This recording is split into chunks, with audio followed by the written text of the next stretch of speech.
Good afternoon. My name is Linda Billings. I'm a consultant to the astrobiology program at NASA headquarters in Washington, D.C. We're here at the 2015 Astrobiology Science Conference. We call our meetings AbSciCons for the whole week here in Chicago, Illinois. And thanks for joining us today. We have 750 scientists from all over the world registered to participate in this conference here at the Hilton Chicago. And I'm here with a panel of 4 outstanding scientists. We're waiting for the 4th to arrive, and he will be our first speaker. So we'll hold on for a minute and hope he's delivered. And in the meantime, I'll introduce our panel of speakers. We're here to discuss astrobiology research and technology developments that are advancing the search for evidence of habitability in our solar system and beyond. And we're on the web, and we're also on NASA TV. Our briefing participants, our first speaker is just arriving on stage now, but I'll start his introduction. John Grunsfeld, Dr. John Grunsfeld, is an astronaut, an astrophysicist, and associate administrator for the Science Mission Directorate at NASA headquarters here in Washington. And he's been running around from room to room. He's been attending sessions. We're having 12-hour days here at the conference, and so he's just come from a social media gathering to join us here at the press conference. Dr. Grunsfeld previously served as Deputy Director of the Space Telescope Science Institute in Baltimore, managing the science program for the Hubble Space Telescope and the forthcoming James Webb Space Telescope. Dr. Grunsfeld graduated from the Massachusetts Institute of Technology with a bachelor's degree in physics. He's a native of Chicago, so he's here in his hometown. And I bet he's going to the Cubs game tonight. Oh no, you have to go back to Washington. That's so sad. And he earned his master's in PhD in physics from the University of Chicago.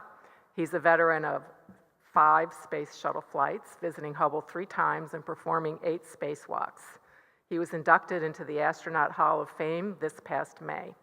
And I want to mention to you that he is passionate about astrobiology, which is why he's here. He's not here in any particularly official capacity. He's here because he's passionate about the science of astrobiology. And yesterday, in his opening remarks for our conference, he called astrobiology a unifying theme in space sciences. And certainly, all of us here at AbSciCon were happy to hear that. Our next speaker after Dr. Grunsfeld, and each of our speakers will be talking very briefly for 5 minutes because we're on a very tight schedule here, and we want to make sure we have time for questions. Our next speaker is Alexis Templeton. Dr. Templeton is an associate professor with the Department of Geological Sciences at the University of Colorado Boulder, and she's the principal investigator for the NASA Astrobiology Institute Rock-Powered Life team. Our next speaker will be Brittany Schmidt. Dr. Schmidt is assistant professor with the Department of Earth and Atmospheric Sciences at the Georgia Institute of Technology.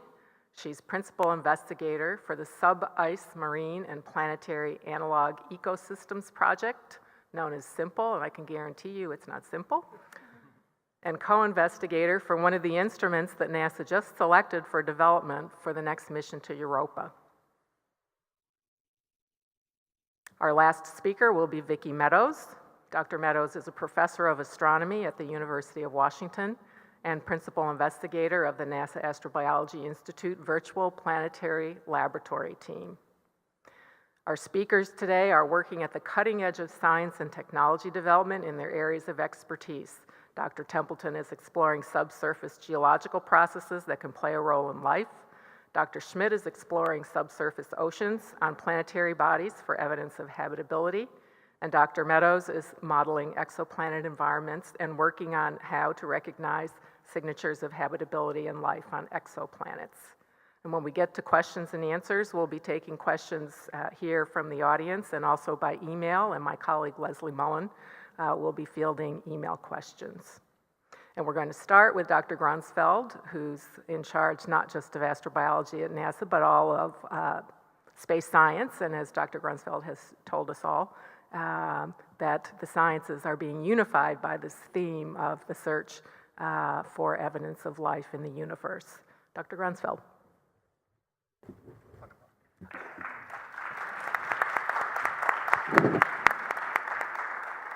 Well, I don't want to take too much time before we go to these excellent speakers, but I want to tell you a little bit about just the perspective overall for NASA science and NASA in general. Our mission is to innovate, explore, discover, and inspire. And in particular, we're all here because astrobiology fits that to a T. We innovate because life outside of Earth is probably going to be really hard to find. We can't even agree on what a definition of life detection is, and there are many sessions on trying to figure that out. And when we innovate, we develop new technology, and we apply that new technology to exploration. And that's what NASA does best, is to explore the cosmos. And when we explore, we discover things. I'm convinced that scientists and engineers and explorers have a particular expression of a gene that drives them to explore, because when we explore, we discover things, and that discovery is that wonderful act of discovering new things or discovering things that we hypothesize and confirm is one of those driving forces that has allowed humans to evolve to have the complexity that we have. And certainly the discoveries, and in particular the search for life in the universe, the search for intelligent life on Earth, that's a joke, is something that inspires, not just students, but everyone. We're trying with science to answer some fundamental questions. Where did we come from? What's the origin of the chemical elements that we're made of? The fact that our oxygen that we breathe, the iron in our blood, the calcium in our bones is all star stuff. It does come from inside of stars. What's the evolution? What's the path by which the Earth was formed with a particular chemical abundance, with the particular organics that seeded the early Earth that allowed life to form? Where are we going? What's the future history of the Earth? We're a relatively young solar system, 4.5 billion years old. There are much older solar systems out there. Where are we going? What's the future of the Earth? What's the future of the Earth's climate? What's our role in that future? Of course, it's significant. Life has always changed the Earth from when it started. It's changed the geology. It's changed the climate. It's changed what we look like from a great distance, and that's something Vicki will talk about. So if there is life out there, intelligent life, looking at Earth, they'll know we're here.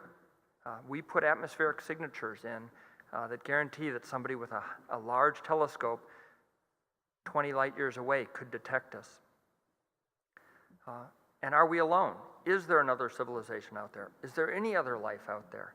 Now, the fact that we're here and life is so complex on Earth, and that we see extremophile life, deep inside of rocks that can survive on just a tiny bit of chemical energy or in other extreme environments, to me is convincing that very high probability there's life elsewhere, and NASA science is looking for that. We're looking for it on Mars. We've just started a mission to Europa that will look for evidence of life in a subsurface ocean, and that's part of our astrobiology portfolio. And all of these things, our Earth science, our heliophysics, the impact of the sun on the Earth and the rest of the planets, other suns on their planets, planetary science, of course, and astrophysics, which has our exoplanet investigation program, all of those are really oriented at answering those big questions. And for me, it's that one of are we alone that's the biggest driving question. So with that, I'll hand it over to our next speaker. Thank you, Dr. Grunsfeld. It's a great introduction to our panel discussion. We'll turn over the mic to Dr. Templeton at this point. Well, thank you, and I'm thrilled to be here at AppSciCon and thrilled to be here in this session today as well, because this is a wonderful opportunity for discussing changes in our understanding of habitable environments that exist on our planet, on Earth, and how that informs our search for habitable environments elsewhere in our solar system and beyond. And that's some of the theme of discussion for today. And I am part of a new team, a NASA Astrobiology Institute team that is called Rock-Powered Life. So we're at the inception of a 5-year project, but we are part of a very large international community that's quite interested in the capability of rocks to store energy within them that can be used to power biological systems. And essentially there's a fundamental understanding that rocks have within them, depending upon their chemistry, the ability to release electrons or components that can fuel and power different systems, essentially much like fuel cells do. And one of the big questions at the moment is how we can couple the energy that's stored within rocks into biological systems. And one of the things that we know is that often to release that energy that is stored within rocks, it requires a reaction or a contact with water, another ingredient that we consider to be absolutely essential for life. And so there's a broad interest in understanding within our solar system the locations when water and rocks come into reaction or in contact with each other, and the factors that control the transfer of that energy into different carriers or molecules that could power biological systems. A great example that's quite tangible to many modern technologies is the molecule hydrogen. It's something that, again, can be produced through the reaction of rocks and water in contact with each other. We often use these now in building batteries or fuel cells to power other systems. And in particular, we know many types of biological metabolisms that can use a molecule like hydrogen or any kind of carriers of electrons to then drive many of their life activities. One of the interesting things is that in the geological studies that have occurred to date, most of them have looked for life forms that can exist in this way in areas that are geologically active, hydrothermal centers on our planet. But we're very interested in trying to look at environments that are essentially quieter and colder throughout the solar system and to understand whether or not these processes are occurring at measurable rates there and whether or not, again, they may sustain or support biological activity. So I just want to give a few tangible examples today of research that's being highlighted at APSICon and in many papers that are coming out in the literature at the moment. And I will put up a first slide, and that is not a first slide, so I go back. Maybe this picture's been with me and I was unaware. Okay. So the picture that I have behind me at the moment, this is one actually I took myself in January this year. I and other members of the team that I'm working with have been traveling to Oman, so these are from the deserts of Oman. And what you're looking at here are rocks that come from the mantle of the Earth, so rocks that are typically stored underneath the surface of our planet, but there are places where they're exposed at the surface through geological processes. There are many areas on the modern Earth that have small exposures of these rocks. And I wanted to highlight this one in particular because if you look in the upper picture at these mountains, this is a dry, barren landscape in Oman. We're in the desert. There's very little water, and there's very little sense that there's anything alive here in the surface environment at all. However, there are small amounts of water that do come into the contact with these rocks, infiltrate them, and are stored in the subsurface over very long periods of time. And it is the continued reaction of that water with those rocks that changes the water chemistry progressively. And we would have no indication of that if it didn't essentially get released up to the surface in various locations. So in the lower picture that's present here is an image of a small spring where water is released back to the surface after prolonged periods of being stored. And it's changed significantly in chemical character. And in particular, what's noticeable here is that you can come and find dissolved gases bubbling out, hydrogen and methane and some of these energy carriers or electron carriers that we're interested in.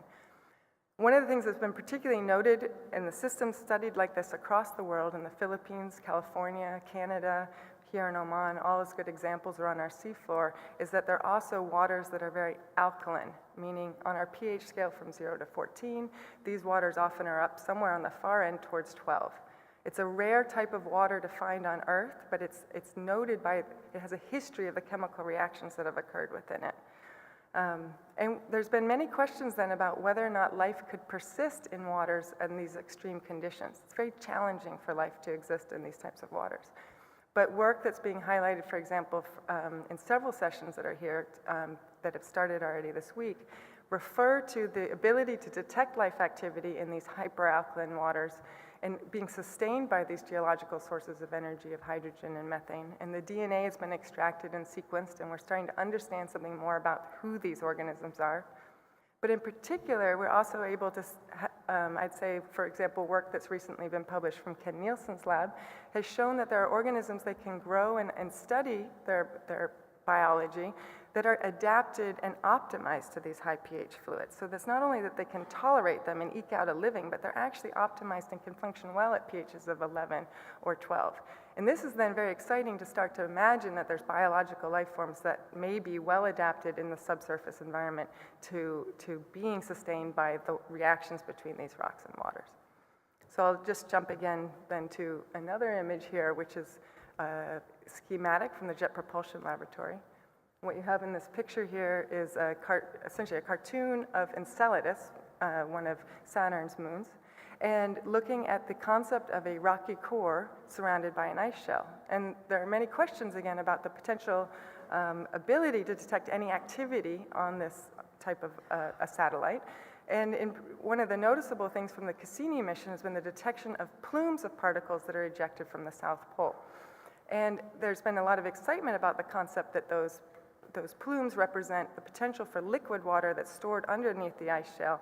And to relate it to what I've been talking about earlier, as you can see in this cartoon, would be the contact of that water with that rocky core. And the existing papers that have been published have suggested it's a salty water that would have picked up many of those salts from reaction with those rocks. A recent paper that's come out of Chris Glein et al. In the Carnegie Institution is geochemical modeling that then has gone and shown that they infer that the pH of these waters is again in these hyperalkaline types of conditions and would indicate there had been extensive communication and interaction of those waters with the rocks in the interior of Enceladus. And now we are giving rise to a condition that again we're studying in the subsurface of the Earth that we confer to be potentially habitable. And this then gives us room for a conversation about discussing what are the signs of life you would try to detect when you could find fluids that are being stored beneath the surface of some of these moons. So with that, I'd like to transition to Brittany, and she'll talk a little bit further about some of the missions that are planned. Thank you, Dr. Templeton. Now we turn to Dr. Schmidt. That is an excellent segue since Dr. Schmidt has been studying possibility of habitability in the subsurface oceans of Europa and Enceladus. Thanks very much. It's a pleasure to be here. So I'm going to talk to you a little bit about research into icy worlds. So Alexis was talking about the Earth, and we think a lot about Mars and the search for life in the solar system. But there's a whole host of ice-rich worlds that potentially harbor subsurface oceans, and these are important places to think about in the search for life even within our own solar system. I'm showing two examples of exciting science that NASA's doing right now and science that NASA plans to do in the future that's astrobiologically relevant. So if we look at the two images behind me, we're looking at an image that's actually just been taken by the Dawn spacecraft. It's currently orbiting the largest asteroid, or the innermost dwarf planet, a place called Ceres that you may not have heard about. Ceres is about 1,000 kilometers across, roughly the size of the state of Texas, but completely spherical, unlike asteroids that you may think about. And what's interesting about Ceres is that for a long time, its shape and its low density has indicated that potentially there was ice and water below the surface.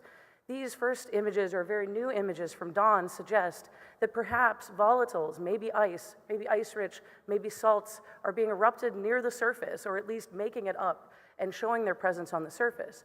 This is the kind of synergy from older missions like Hubble Space Telescope, like the Herschel Space Telescope, that told us these places were interesting, and we could use our scientific understanding of these places to prepare missions like Dawn to go out there and do that exploration. So that picture that I'm showing is really a culmination of an entire industry's worth of work to try to explore a new place that we'd never really thought about before. So Ceres is very exciting, and that's what we're doing right now to highlight icy bodies. And that one's really close. Ceres is actually just between Mars and Jupiter, so much closer to us. If we move just further out, the moons of Jupiter are some of the most incredible places in terms of our search for life within our solar system, because 3 of its major moons harbor subsurface oceans. The image that I'm showing to the lower right of your screen is an image, an artist's concept of a mission to Europa, which has recently been studied and hopefully will be selected by NASA for flight to launch in 2022. currently called the Europa Multiple Flyby Mission.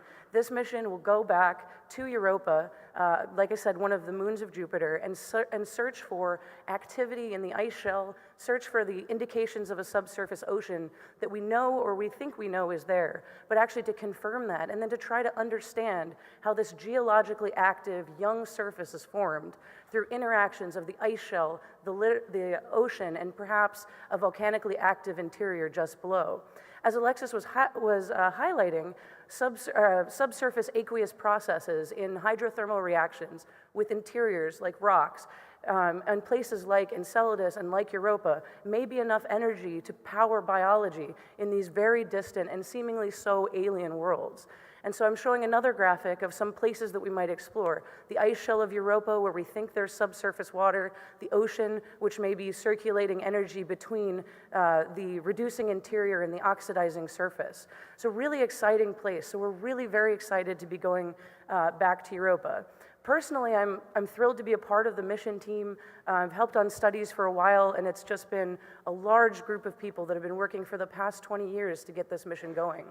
I'm personally on the radar team. The instrument's called REASON, which is an ice-penetrating radar led by Don Blankenship of the University of Texas.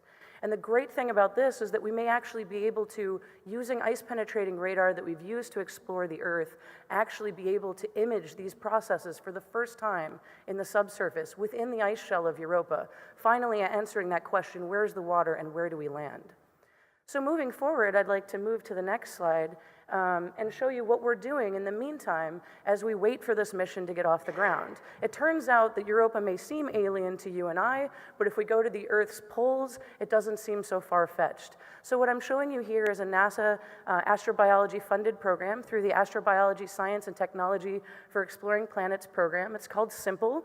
It's an ironic name because it's far from simple. The Sub-Ice Marine and Planetary Analog Ecosystems Project, which I'm very, very pleased to be the lead, working with a great team of individuals from the institutions that are highlighted here on this slide. And one of the cool things about this project is that, as Dr. Grunsfeld mentioned, one of the amazing opportunities in NASA is to look at the synergy between technology and science. And this program does exactly that. So what we've done here is to actually work with a number of different vehicles, a number of different remote sensing and in situ sensing platforms in order to study our ocean the same way we want to study the ocean of Europa or the ocean of Enceladus. In the upper images, I'm showing images from this field season, this past field season in Antarctica. We work at the McMurdo Ice Shelf. NSF is gladly hosting us in their main station in Antarctica. And in the McMurdo Ice Shelf, these are images of a vehicle that we've built at Georgia Tech called IceFin, being deployed on the right side of the screen. That's the vehicle about to be deployed through the McMurdo Ice Shelf, so tens of meters of ice to explore the ocean below. On the left-hand side, you're seeing an image of the vehicle below the sea ice, just for some perspective of it doing its work. Just below that, there's a small diagram of Deep Skinny, which was an instrument that was also funded under the SIMPLE project. Just this year, went out with the NSF Wizard program and was the first to see small fish swimming out at 200 or 300 kilometers from the front of the ocean underneath this permanent ice cover. Some of that work is very synergistic with the types of science we'd like to be able to do at Europa one day. At the very bottom of the slide, I'm showing an image of Artemis, which is a large AUV that we are going to be deploying this field season, so beginning in August, also at McMurdo Station, where we're going to do long-range exploration under the ice shelf. So this has been a really long-term project with a number of individuals and institutions. I wanted to highlight that the reason that we're doing this is actually, funny I should say reason, is actually to help reason out the instrument I just talked about that's flying to Europa. So you'll notice that there's a picture of a plane in here. That's a Basler converted DC-3 aircraft flown by the University of Texas and the National Science Foundation. And this is doing ice-penetrating radar studies of the ice shelves of the Antarctic, and those are perfect analogs for the processes that one day we'll be imaging with ice-penetrating radar on Europa. So taking you to an exotic place, and I think we're going to go a little further out, and I'd like to turn it over to Dr. Meadows. Thank you, Dr. Schmidt. Very, very interesting. Now we go beyond the solar system with Dr. Meadows. Thank you. Okay, so today, following on from what Brittany's talked about, I'm going to talk about studying another planet in our solar system, one that's very familiar to you, the Earth, and how we're using studies of the Earth to try and understand what we should look for when we look at extrasolar planets and try to determine whether they're able to support life or have life on them. And so the first piece of research I'd like to highlight is led by a member of my team, Ty Robinson, and it essentially is the first observational test of a technique that we one day hope to be able to use to characterize extrasolar planets around other stars to search for signs of liquid water ocean. This technique uses something called the glint effect, and that's something that should be very familiar to you. If you've ever sat on a beach at sunrise or sunset, you know that path of light that connects you and our star, the sun, that is the glint. On a larger scale, if you look at the Earth as a globe, you also see the glint on the Earth, but in that case it would look a little bit more like you had pushed a Christmas tree near the window and you were seeing a reflection of the window on one of the Christmas ornaments. That glint from our ocean on that ball that is our Earth is in fact much more detectable if you can see the Earth at crescent phase, the same way you would see a new moon. And so the technique essentially looks at the brightness of the Earth when it's near full phase and the brightness of the Earth or the exo-Earth when it's near crescent phase. And so by comparing the brightness there, we can determine whether or not the glint effect is working. So we predicted this, and we had some data that showed sort of the full Earth, but we didn't have an observation of the Earth at crescent phase to be able to validate the technique. So in this paper, we were able to use data from the L-Cross mission, which you may remember ended spectacularly by crashing into the moon in search of water in the lunar crust. But that mission, before it collided with the moon, bounced around the inner, between the Earth and the moon, and got us pictures of the Earth. And this is one of them up here. And I think it's interesting that Brittany is so excited about her high-resolution image of Sirius, and I'm so excited about this blurry image of the Earth. Because you can imagine that this is, a distant Earth, something we're trying to discover and understand. And I think you can see from this image very clearly that it's not a smooth crescent. There's a ball in there that is from the glint from our ocean. So you are actually detecting an ocean on a distant planet by looking at that image. And so by comparing our models and that data, we were able to confirm that in fact our models are accurate. So we have more confidence now about predicting the type of signals we might be able to detect for extrasolar planets when we go for the gold and try and actually detect an ocean on another planet. The other area of research I'd like to highlight from my team, the Virtual Planetary Laboratory, is in the area of looking at oxygen as a biosignature. So many of you probably heard that we have abundant oxygen in our atmosphere because of our photosynthetic biosphere. So lots of tiny little microbes over billions of years, and our modern day and more recent vegetation have worked to build up a very large fraction of oxygen in our atmosphere, just over 20%. And we like this as a biosignature because it's a large change to our environment, which is something that we're looking for in a very distant world. We need a large change or we weren't detected. And secondly, we were pretty confident that we couldn't think of any other way to build up large amounts of oxygen in the atmosphere. But my team in the last year or so has come up with 4 separate ways in which a planet interacting with its star in particular, or based on its actual intrinsic composition, may be able to build up oxygen in its atmosphere. And so these techniques involve the way that ultraviolet radiation from the star interacts with molecules in the atmosphere, or even the catastrophic loss of an ocean and water early on in the planet's life that helps to build up oxygen in the atmosphere. And this is research being led by Robin Wordsworth, by Peter Gao, by Rodrigo Luger, and by Sean Dummel-Goldman. And so what's interesting about this is you might think I'm really depressed about this news, but actually I'm very excited because we now are getting a much more mature view of what we should be looking for and what might fool us. And so this knowledge, I like to say forewarned is forearmed, now we know in particular which targets we should choose preferentially that will help us avoid these potential false positives for life, and also what other things in the planetary spectrum we should look for that might in fact help us figure out what's going on. And so this diagram here is just showing that it's not enough to just detect the oxygen in a planetary atmosphere. Now we know we have to go after other gases. For example, if we see methane, that increases our confidence that the oxygen comes for life. But if we see carbon monoxide, that decreases our confidence that the oxygen comes for life. So we're now getting to the point where we can start to figure out exactly what measurements we want to make when we have these fantastic large telescopes that will allow us to study the environments of extrasolar planets. And so just summing up, I think what you've seen here today in the work of Alexis and Brittany and my team as well, is that we are combining knowledge and expertise from many different disciplines, bringing all of that knowledge and expertise together to address very, very large questions that we couldn't address otherwise. And that is the core of astrobiology, is to bring all those disciplines together and work together to address the question of the search for life beyond the Earth. Thank you, Dr. Meadows, for that terrific summation of what we're all doing here this week, and thank you all for your remarks. I'm going to start by taking a couple questions from the media in the audience, and then we'll go to questions by email from media participating virtually. We already received a question by email yesterday, so that one will come up first in the queue. My colleague Leslie Mullen is going to use the mic in the back to read questions submitted by email. But we'll start here, and I would ask my colleagues in the astrobiology community to save their questions for their colleagues up here on the panel for after the press conference, because we're on a really tight schedule to finish up at 1:45. Are there questions from the audience? Yes. Hi, Callie Cofield with Space.com.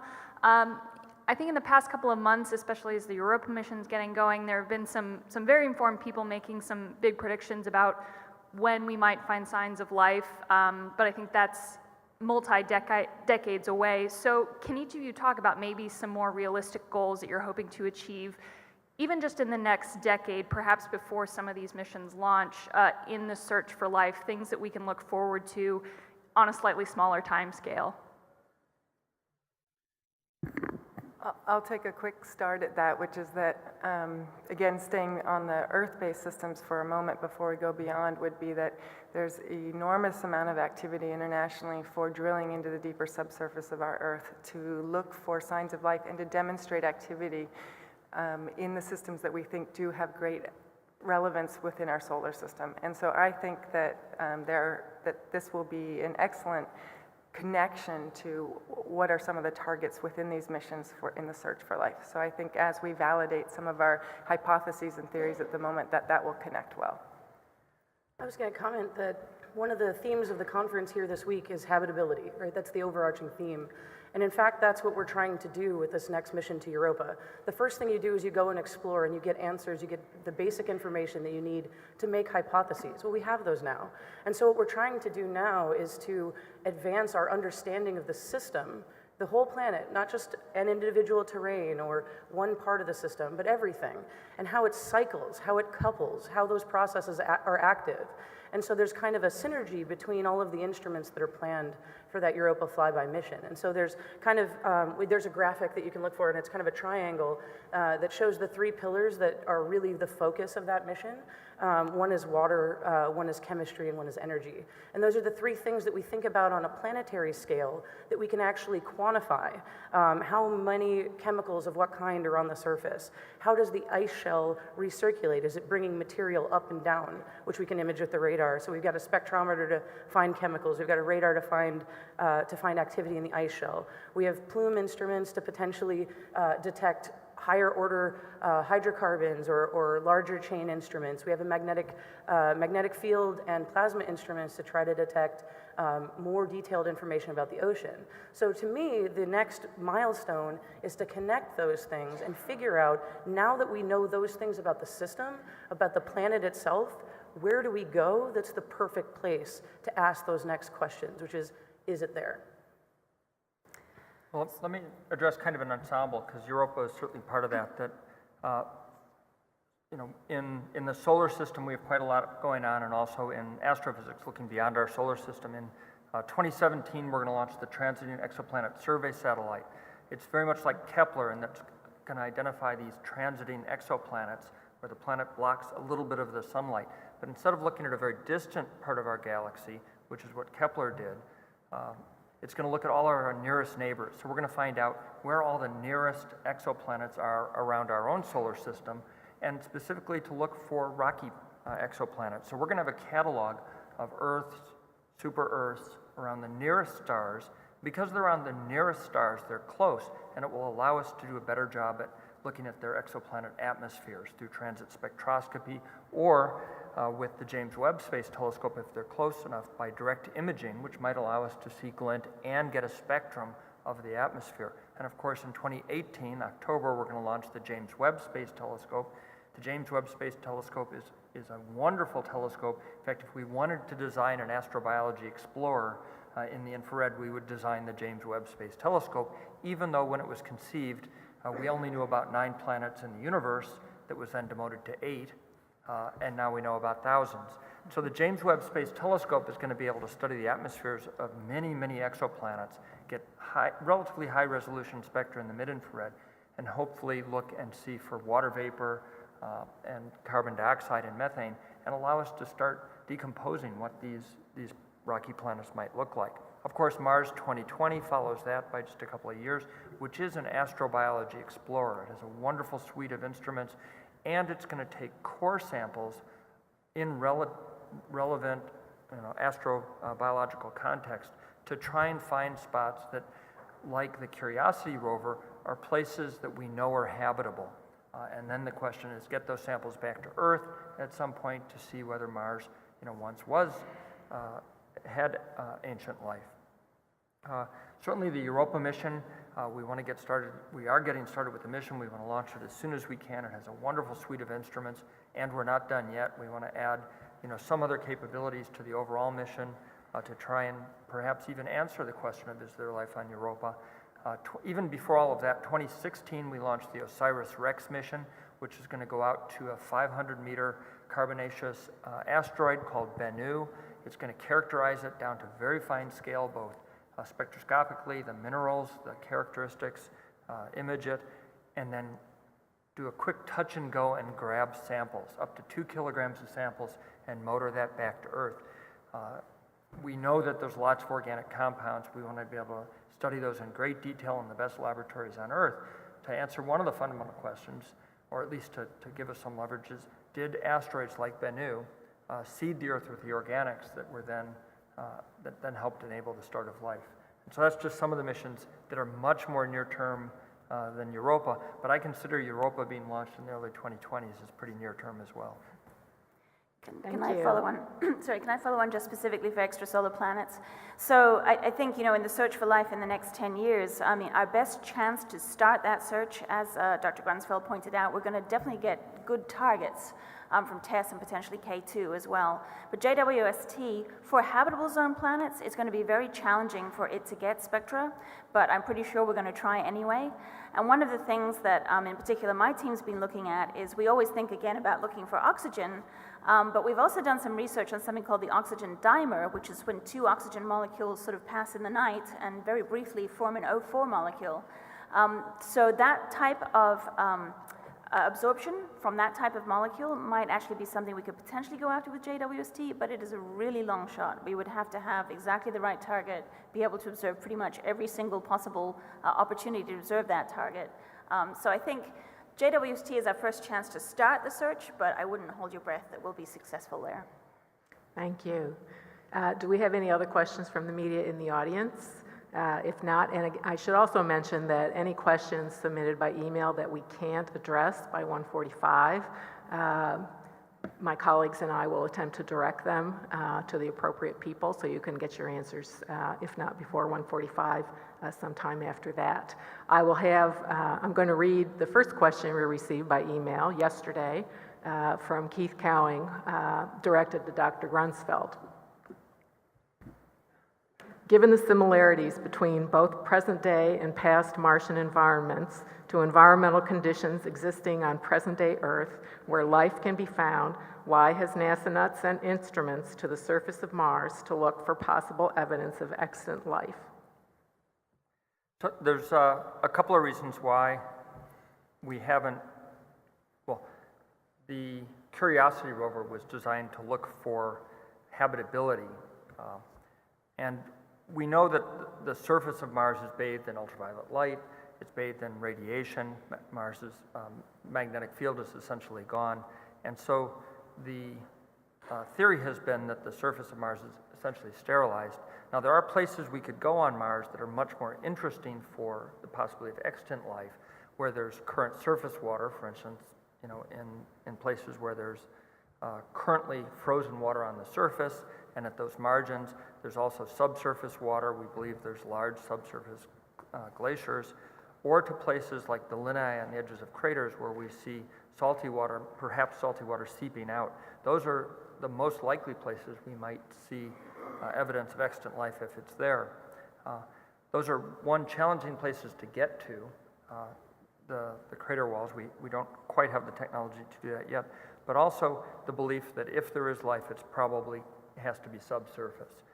Even the preservation of organics on the surface, if the surface is exposed for more than about 50 million years, we believe that the cosmic radiation in combination with the perchlorates probably has broken up the organics such that even that's not detectable if there's ancient life and the organics were preserved. So it's a very challenging environment. I think as we get more capable, the ExoMars 2018 lander will have a deeper drill than we've ever sent to Mars before, so that we can start getting below the zone, which is really a couple of meters where radiation would kill any extant life. I think then we're going to start moving more forward towards what kind of extant life detection we might have. Now that said, Curiosity did see a transient methane signal as it was driving along, which was many times over the background, which could be abiotic or it could be biotic. And so I think it's a very exciting possibility, and I anticipate that on future missions we're going to look more towards what kind of instruments could detect life.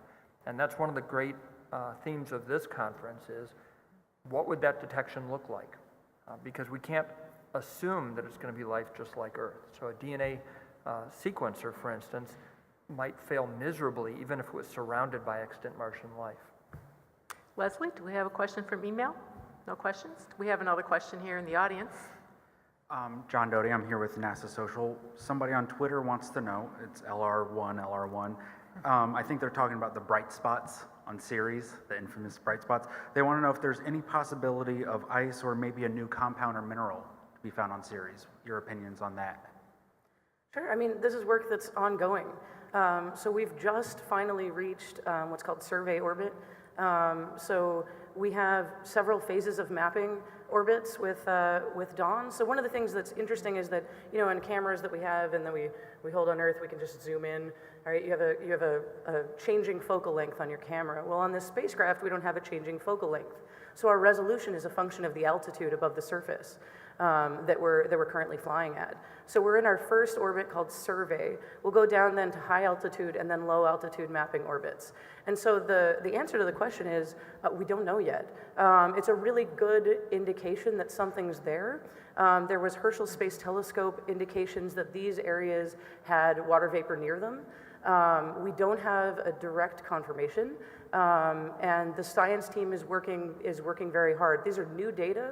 This is the other thing, is it takes a little while to get all of the data down and to work on it. But it's really exciting because it's something we maybe imagined could be there, but not exactly the way it presents itself. That's always the exciting part of space exploration, is that you put these hypotheses forward and maybe you get pretty close, but there's always something a little bit different that throws a wrench into the plans. So it's currently under work by the Dawn team. So that's a whole international collaboration, NASA and ESA, several different partner organizations. So those teams are working on it. So it's one of the leading candidates for what's there. People have talked a lot about salts in the past, have talked about hydrated minerals, I've talked about ice, we've talked about those types of things. So I think the answer is stay tuned, because we like to have those kinds of results ready for prime time. So. Great, and that's going to have to be our last question. We need to wrap up because the working astrobiologists here need to come back into this room to continue their work. And I'm just going to echo Dr. Schmidt's message, stay tuned, because there's always something new going on. Thank you all for listening, and come back next time.